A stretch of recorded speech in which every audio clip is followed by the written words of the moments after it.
Welcome back from that break. We are discussing about the recent alliance of the opposition political parties, and I'm here with Professor Ndebisa and Mr. Pius Kuheyo. I want to bring back Professor before we went for a break. Pius was discussing some issues concerning the free and fairness of election, which is needed. But now we are seeing the NRM. There are some cliques within the national resistance movement who are coining that elections should not be free and excellent, but they should be free and fair. So all the by-elections that have been conducted, that is from Omoro, Kayunga, and Soroti, for them, they regard this as free and fair. But what they are claiming that the opposition wants free and excellent election. What do you make of such a new narrative they're trying to push? That narrative is just self-serving because the fairness in the word, in the phrase free and fair, is justice. It is not the level of performance. The fairness in that statement of Odoitanga is about the level of performance, the degree of performance. But the fairness in the free and fair elections is not about the degree of performance. It is about the social justice. It is about the issue of rights and justice. Now, the politics in Uganda, I think when we are talking about transition, I don't know whether people will come to understand it. We are talking about democracy, we are talking about legal provisions, constitutional provisions.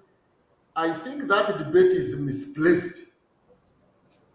If you want to know that it is misplaced, you go back to the statements of President Museveni, who has presided over and controls this political order. After the 2000, was it 2005 referendum or something like that, that ushered in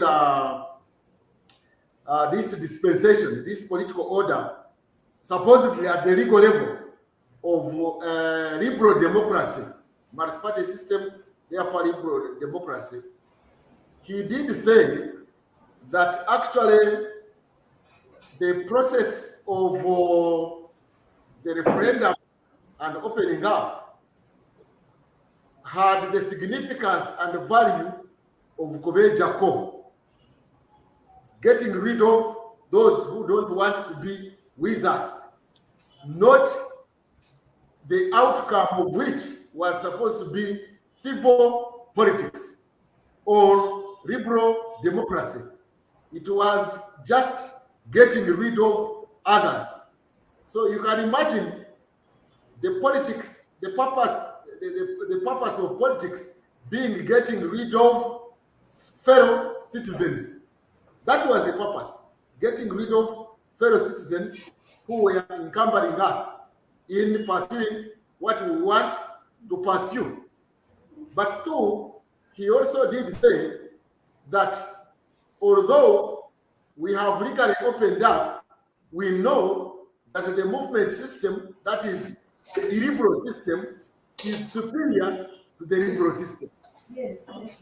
And therefore, we are talking about a legal status which is different from the mindset of the rulers, of those who are in charge of the political order. So there is political hypocrisy that is reflected in the political practice. Political hypocrisy in the sense that on one hand, you have a liberal political dispensation as provided in the 1995 Constitution, having free competition, free and fair elections, participation in politics by all citizens, the rule of law, and accommodation and tolerance. That is at the legal status level as per the Constitution and the laws of the country. On the other hand, you have got a normative framework. Forget about the liberal framework. The normative framework is illiberal, is controlist, is monopolistic, is monolithic. It is not liberal. But here we are debating and arguing about having a transition to fair elections or having free and fair elections. No, the purpose, the mindset, the philosophy, the agenda of those who are presiding over the political order today is illiberal. We have got illiberal on the surface, but underneath it is illegal. So we are actually being debating and being laughed at because it seems we are talking about things that are not the issues that are in practice. The practice is a monolithic system. It continued. The president said it is superior, and therefore he couldn't have left something superior to go for something that was inferior. He is still practicing the superior one, and the other people who use divergent policies, alternative political arrangements, or alternative arrangements are laughed at. They are just doing what they don't understand because they are following the constitution when actually the political practice is not following the constitution. The political practice by those who are presiding over the political order has got an unwritten constitution, the monolithic unwritten constitution. So we have got political patronage that is leading the political order and political practice. We have a system which is legally recognized by the population and by the constitution, but the political order practice is a complete different one. So when we are talking about a transition should look at bringing back the political order that respects divergence, that reflects pluralism, but not monolithic system. So we are now not on the same page. All this we are arguing, or what the opposition is arguing, or what the constitution is talking about, is not on the same page with the monolithic system. So the political order that came from the bush is still the political order, and it is the order of monolithic system. It is not the order of liberalism. So the whole issue of having a constitution, a liberal constitution, but in the practice you are practicing something, is like having a new wine in old bottles. The bottles that we have, the bottles of the bush, are still the same old bottles. Now, unless you break this bottle, you will not have good wine. You will not have good politics in Uganda. We are just debating things without knowing what we are debating. We are debating issues based on the constitution. But the political order that is there is not based on the constitution. That is what Ugandans have failed to understand. We are not running a political order based on this constitution.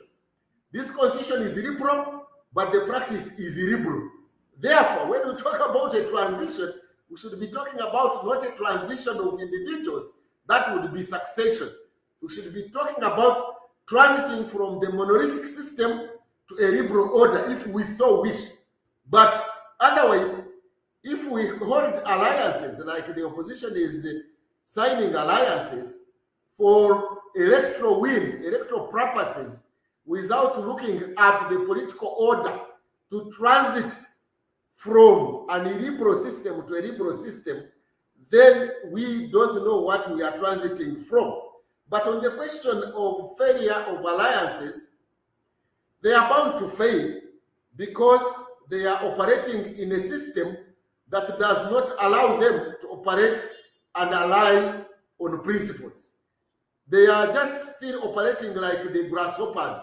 This is the insane system where you get the grasshoppers, catch them, put them in a calabash, because the current political system is a calabash. It is a monolithic system. Then the opposition are in the calabash. Now they are pecking, they will start pecking on each other. Then one time they will cease fire. then another time they will peck on each other. They have to first ally with the view to breaking the calabash, not to peck on each other, because the political order is still the calabash. This is a calabash political order whereby everybody is bottled there and is laughed at, and you think you are participating in elections. Because look at these Sorot East elections. How on earth do you arrest the agents of a candidate at polling stations, and actually the political leaders who were arrested from the MP's residence? You arrest them and you take them away and you bring them to sign the documents in the evening. Now, if a candidate cannot have agents at a polling station, why on earth are you participating in an election? Because it should be the Constitution provides, and the laws, the electoral laws provide that each candidate who is participating and competing should have his agents to protect his vote. But you come and arrest those agents and you take them away, and you don't even charge them in the courts of law, because all those people who were arrested have not been charged, which is a clear, I repeat, which is a clear indicator that they had not committed any crime. They were not even about to commit any crime. They were just arrested for purposes of rigging an election. And how can that election now be passed as credible? And how can the Electoral Commission and the chairman say they are organizing elections following the law? The law says that a candidate should have polling agents at the polling station. Now, when you remove the polling agents from the polling station, that is not lawful. And therefore, what law is the Electoral Commission chairman talking about? He's just talking, I don't know which word to use. There is no law followed there, because people were arrested and not charged in the courts of law, and therefore they were arrested for purposes of removing them from polling stations so that rigging takes place. That is all. And therefore this election should be nullified. But even if you nullify it, will the new elections be held under a free and fair atmosphere? No. So anyway, people can continue participating in elections for purposes of mobilizing the population to continue negotiating and struggling for opening the political space and keep it open, but not for purposes of positions. The problem that is in the opposition and why they fight each other and fail to have a sustainable alliance is because they don't look far. They just look near. They don't see that the struggle they are involved in is still the struggle of opening the political space.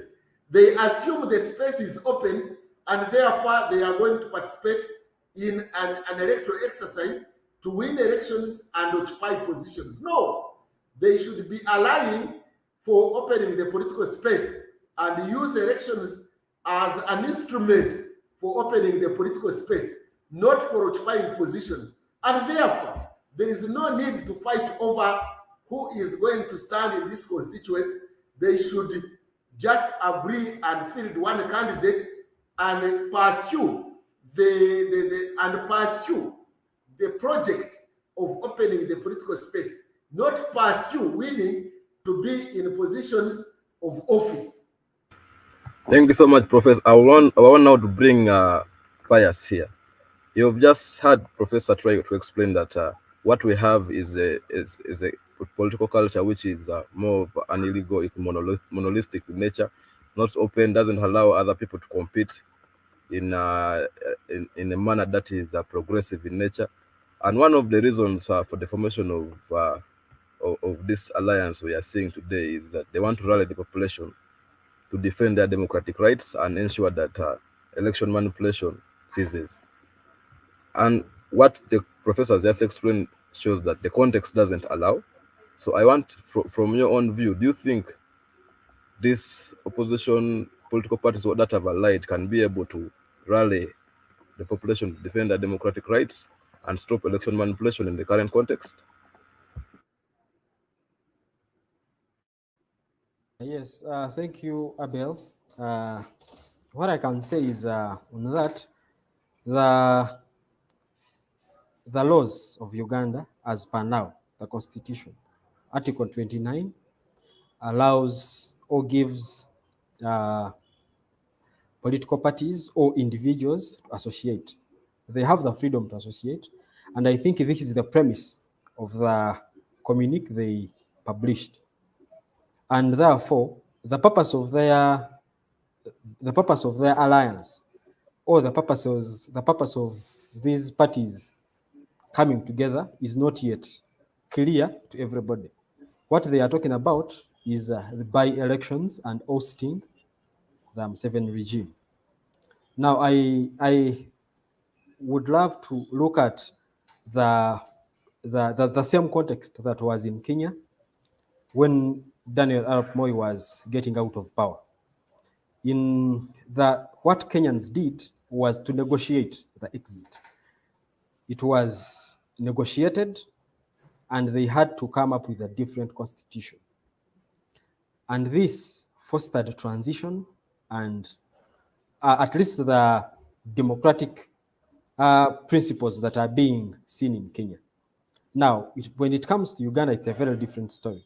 What we talk about, like Professor has said, it's a succession. We talk about succession. We do not talk about the democratic constitutional change, transition, because that has completely failed. We talk about more or less the transition that is currently in this, the undertones are more or less about who is going to succeed the president, the current long-serving president, not the democratic and constitutional transition that should be envisaged by the constitution, at least how it was in Ghana, how it was in Kenya. Now, what we are going to have is more or less like what happened in Zimbabwe. We have to either look at people coming together and from outside, and then we have a transition in that way, or we shall have a transition that is going to be within the system. Either the people within the system are going to, like how the current president of Zimbabwe took power. Because what we have seen today is that elections cannot change anything. Then the alliance that has happened, or that is about to happen, if it ever happens. I remember in 2011, when Ambassador Ola Rotuno was a presidential candidate, he did not even vote for himself. I think he's one person in this country that openly talked about the elections of the current regime. They cannot be sustainable, and they cannot bring any transition in this country. He refused to vote for himself. In the TDA in 2016, Ambassador Ola Rotuno highlighted the fact that we should not go into this election, especially for FDC, DP, UPC, and I think JEMA as well. Because Honorable Asman Basalirwa was involved in those discussions. Then that failed, that completely failed. One, what has happened in this country about elections is that people look at individual benefits beyond the bigger picture. People look at, if I lose my MP seat, what is going to happen? And this has been seen across board. If you're close to some members of parliament that have left, former members of parliament that have left parliament, the situation is completely different, especially the economic situation that they are in is different from what they were when they were in parliament. So it's going to be challenging for the opposition to ally and call for boycotting elections in this country. And boycotting elections would require at least the big four or the big five political parties. That is PPP, that has an MP in parliament. That is JEMA, FDC, NUP, and DP, maybe the breakaway faction that is trying to emerge, despite the fact that it's being cut short by the regime. So, because we saw what happened at Popo yesterday, the DP leaders that were beaten, that were arrested. Therefore, I don't think that the alliance is going to go beyond the by-elections, because the parties or the players that are involved also have their own personal ambitions. So if ambitions were going beyond what the political parties and the presidents or the leaders of political parties aim to, then it would be a completely different narrative. However, I want to highlight the fact that the elections in this country have been militarized, and the violence that is within that is characterized by these, the elections are characterized by violence, and therefore we need to detoxify the environment. We need to look at how we can get rid of violent means. We are all aware that the current regime did not come into government through peace, and it was hope for every Ugandan. It was hope for the people that were involved in the constitutional, the constitutional, the propagation of the constitution. They hoped that we would have a transition that is peaceful. We hope to have democratic processes that see that this country moves beyond individuals, moves beyond bloodshed, because we have had this for a very long time. And the parameters of discussions around alliances and elections, at least our courts have tried to to set parameters on what should be looked at as a democratic election. This, if you have time to read the cases of Dr. Kiza Besigye in 2001 and 2006, at least the Supreme Court has tried to come out and give at least parameters on what we should look at to have a democratic and a civil election. In 2011, the 2011 was 2016, the case of John Patrick Amama Mbabazi versus Museveni and the Electoral Commission. The Supreme Court went ahead and gave what should be done, and they ordered the parliament to at least look at the reforms that should be taken into consideration to have a better, free and fair election going forward. However, the government has been slow on this, and my hope is, now that we have the Minister of Justice and Constitutional Affairs, who is from the opposition, who has been in the opposition for a very long time, somebody that had never served the government in either as a civil servant or as an appointee of the president before. That is Honorable Robert Mao. He has never served the government in that capacity. He has been government maybe as an MP, if you want to look at it as that, or as the chairperson of Gulu district. Now, as a Minister of Constitutional Affairs, we hope, and my prayer is that he can spearhead constitutional reforms. He can spearhead the dialogue, as he at least that has been his catchword. That is the major reason as to why he has joined the NRM, if he has joined, or if he has, like Professor said, if he was co-opted into NRM. I hope the co-optation at least can result into something much better, despite the fact that we have seen that the NRM and Museveni have gone beyond, they have not respected the agreements before.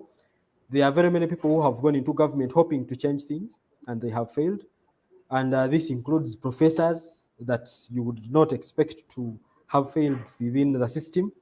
But we hope that Norbert Mao, as the Minister of Justice and Constitutional Affairs, because these elections are very paramount for the stability and the peace of this country. Without peace, there cannot be any economic reforms. There cannot be any social and political spaces for people to express their views, to do what they want, to say what they want. And the space is shrinking, because as civil society organizations, you're at the forefront of this, and you know this firsthand. And therefore, my hope is that the alliance by the opposition can lead into at least another citizens' compact, present it, and maybe the government will take it up, since Norbert Mao, now that the Minister of Justice and Constitutional Affairs, my hopes are not so high, but I hope to be surprised that he can at least prevail over the situation and maybe forge a way that we can have better reforms, we can have constitutional reforms, we can have electoral reforms, so that the spaces are not shrinking going forward into the 2026 election. Because I think that is what the opposition is trying to look at beyond the by-elections. But we know the terrain can change. Politics of today can be different from what is going to happen in the next few years. And I hope that the opposition can, at least if there are no reforms, they boycott the elections and the NRM can go in with any other person, but without political parties. And this will require bringing UPC and DP on board as well, because the legitimacy of the election is also a very important factor, especially beyond the borders of this country. I think maybe the foreign players and the supporters of this government and the financiers of this government as well, let's say like the IMF, World Bank, and any other player outside there, they would want to look at a government that is legitimate. And it can be legal, but illegitimate. The legitimacy comes from the population. And therefore, if we continue with this kind of election that we have, we might find that we are legitimizing an election that ordinarily would be illegitimate. So if all political parties can agree not to engage in an election without electoral reforms, like Dr. Westj was highlighting in 2021, towards 2021 elections, then we would have something different. That is. Thank you so much, Pius. I now want to bring Professor. Professor, initially you had discussed that most of the opposition political parties are like grasshoppers which have been put in a calabash. And now what they have to do is to break that calabash, and so that they can be able to cause any kind of change they want. But now we are seeing most of these political parties that have come together have different ideologies and also strategies on how they want to work. Can they be able to break that calabash if they have different ideologies and strategies on how they want to work? Okay, you see, the political parties can have different policies and ideologies and strategies of governance or of economic order in the post transition period. That one they are right to have those, but then they have to have a minimum alliance on which to base themselves in order to open the political space. You see, my colleague there has talked about the models. You know, you don't have to use the Kenyan model. The Kenyan model is different. Yes, you are right to use the Zimbabwean model. The other model I can think about is the Libyan model under Gaddafi. So the model we have here is not like in Kenya, because Kenya's governance is not built on the principle of violence. Here, violence is a tool of political governance. Violence and the use of money or abuse of state money are tools of political governance, which may not be exactly in Kenya. Even in Kenya, okay, there is a use of money through corruption and all that, but the basic tool is not use of violence. Here it is the use of violence as a tool of political governance. Actually, political violence is not a vice under the current political order. No, it is not a vice, it is a virtue. It is not negative, it is positive. If you want to understand it, even go to the mindset or the foundation of politics of President Museveni. While at the University of Dar es Salaam, he wrote a graduating BA dissertation, and it was about violence as a tool of political emancipation. he was supporting violence as a tool of liberation, and he has always said that he's not a pacifist. So violence is a tool and is a virtue in the hands of the political order today. And unless we transit from this mentality, attitude, and political order of violence as a paradigm, violence as a paradigm of political governance, as looking at violence against your fellow citizens as emancipating them. You see, when the NRM political order is using violence against its opponents, it is looking at it as a virtue. It is supposed to be emancipating them. It is supposed to be liberating. When they are beating you, they are putting, they think they are putting sense in you who is being beaten.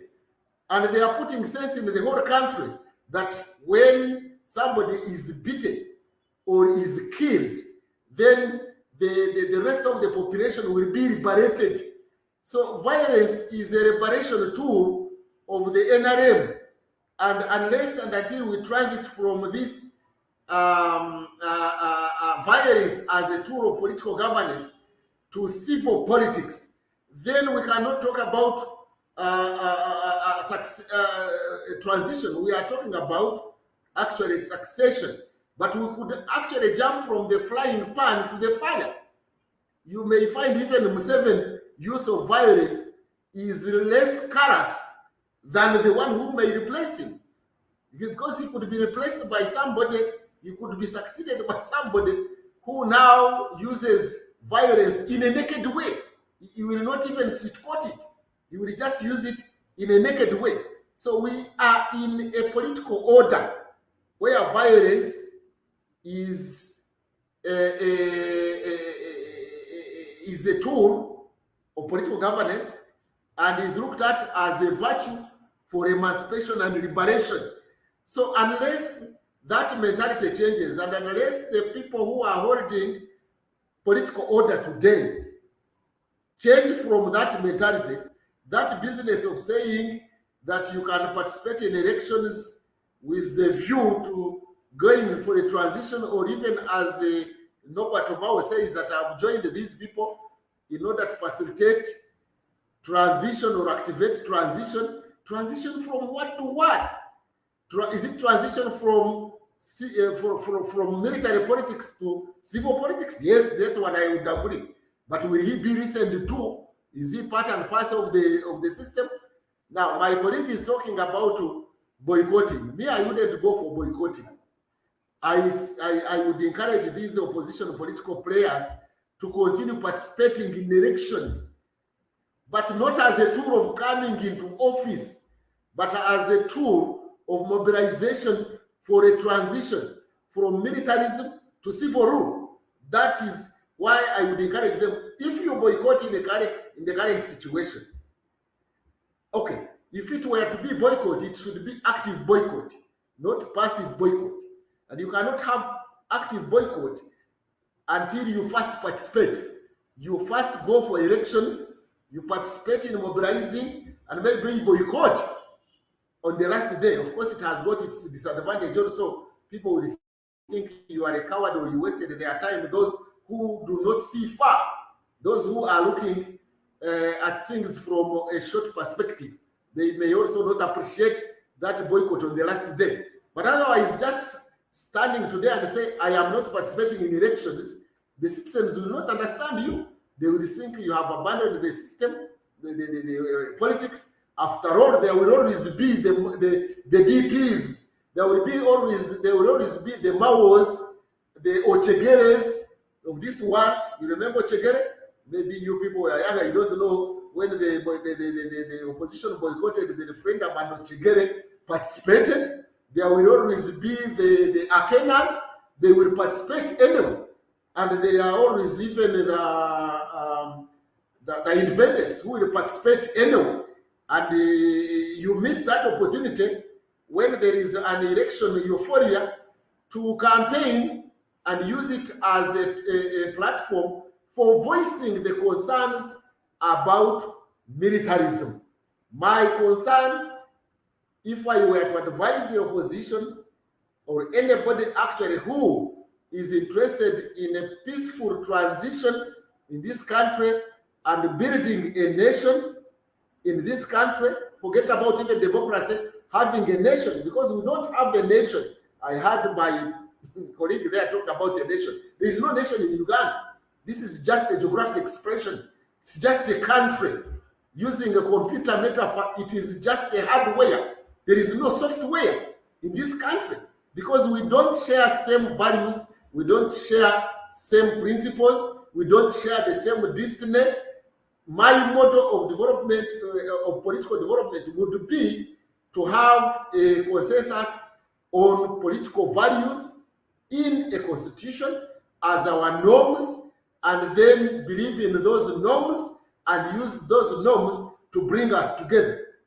Uganda can only be brought together by constitutional means. In other words, it is constitutional patriotism that here we are talking about, but not patriotism of individuals and violence. As long as there is an attitude in the current political order and norms of using violence as a tool of political governance and looking at violence against your fellow citizens as a tool of emancipation, as emancipation and liberation. Liberation here in the current political dispensation is not liberating the mindsets from militarism to civil rule. No, it is about using violence to keep off opposition, or to keep off actually other individuals who are not necessarily bracketed as opposition from having alternative viewpoints. This is a monolithic system, like in Libya, like in Zimbabwe, like in North Korea, like maybe even in China. If we want to have the model of development, political development and economic development that is illiberal, then let's have it. I'm not necessarily against that one because it has caused some progress in some other countries. Let's have it. The problem we have in Uganda today, why we are going to remain politically and economically backward, is political hypocrisy. On the surface, you have a liberal constitution, dispensation. Underneath, you are practicing illiberalism. You had better say, we are operating an illiberal, I repeat, system, political order, and then we see how to progress in that illiberal order.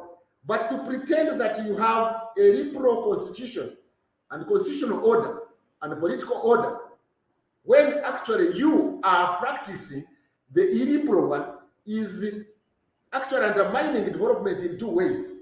It is undermining liberal constitutional development on one hand, and at the same time undermining the illiberal constitutional development, because you can develop under illiberalism. We don't have to develop under liberalism. No, we can even develop under illiberalism, the model of China, for example. But the problem in Uganda is hypocrisy. On one hand, you claim legally, status-wise, legal status-wise and constitutional, that you are operating a liberal system, but in practice, you are operating an illiberal system. Now, this one undermines both sides. It is undermines Uganda from progressing under a liberal system.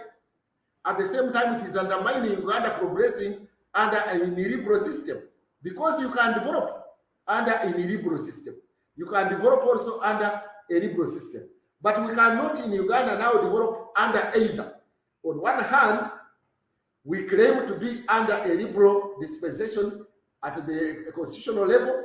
On the other hand, at the practice level, we are operating under a liberal system. Now, in that case, we are undermining both ways. We are undermining development through liberal system and undermining development through illiberal system. And therefore, that is why we are going to remain politically stagnant matching time, not moving forward. We either move forward under authoritarian, illiberal, monolithic system, like other countries have opted, or go for the liberal system, but not to have the cake and eat it at the same time, not to pretend. We have to move away from this pretense and hypocrisy and take one direction and then build society, build order in society and economic order in one system, illiberal system or liberal system. What is happening today is having pretense, having hypocrisy, and trying to move in two orders, pretending to be liberal, democratic, when you are practicing illiberalism. And that undermines the further development of this country, both politically and economically. Thank you so much, Professor. We have spent most of our time, so I want us to end the show for today. We shall continue having ACFIM talks next week on Friday, same time. I want all those who have been following us to always continue following us on our social media platforms. That's ACFIM UG on YouTube, and then ACFIM UG at ACFIM UG on Twitter, then ACFIM Uganda on Facebook. It has been a pleasure having all of you. I want to appreciate the professor and Mr. Tuheyo for joining us today. Let's meet again next time.